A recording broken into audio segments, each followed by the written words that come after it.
More than 4 out of 10 Americans live in areas that have unhealthy air. And we see that there's evidence of air pollution then being linked to heart attacks, high blood pressure, strokes, asthma attacks, and many other diseases. My house is located near the highway, and so right when we step outside, there's a bunch of cars that are driving back and forth, and a lot of pollution comes out of them, and that's the same air that we breathe in that they breathe out. I can see the pollution from my own window, and it seeps into our communities and creates asthma, and a lot of children and adults get asthma or even die from the pollution.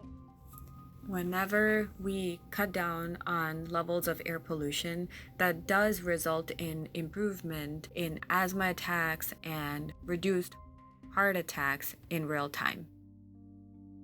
We live in the country, there's no bus service here. You're really dependent on your vehicle to get you to where you need to be. When the price of gas increases, it's more expensive and harder on households. Using electricity is equivalent to a gallon of gas at $1. So the savings is around maybe $1,000 a year, depending on how much you use. We see that transportation sector now contributes the most amount of greenhouse gases within Minnesota, 26%. We are still very much fossil fuel dependent for our transportation. Line 3 was approved by regulators because they felt that it was needed to fulfill the demand that we have for transportation fuel. The transportation and pipelines are really interconnected. This is crude oil, which is very carbon intensive. It's heavy, it sinks to the bottom of water bodies, and it's making it, undrinkable or unlivable for the organisms that live near and in it. Indigenous people have been at the front lines of fighting pipelines, and they're also the people who are most affected by the negative effects of pipelines.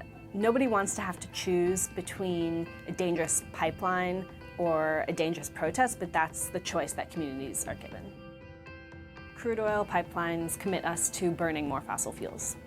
The climate change movement is really important to youth like me because it will be directly affecting us. We are the ones who are growing up in this time and in this era where by 2030, if we don't cut down our carbon emissions, the climate catastrophe will be unstoppable and will be affecting us most. For Minnesota to shift to a clean transportation system, we're going to need to provide options, different options for people to move around in a way that doesn't pollute or cause greenhouse gases.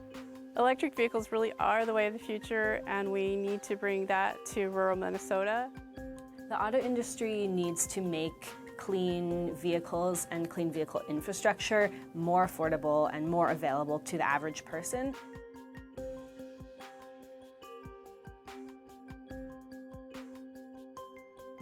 When we move to clean vehicles, that definitely has public health benefits. Clean car standards encourage manufacturers to make clean vehicles at a fair price. It's an exciting opportunity to get more electric vehicles in the state. The Clean Car Standard is a big step that we can take to cut the demand for crude oil pipelines. Having cars that run on clean energy is one of the biggest ways to combat the climate crisis and the pollution problem that we have in marginalized communities like my own.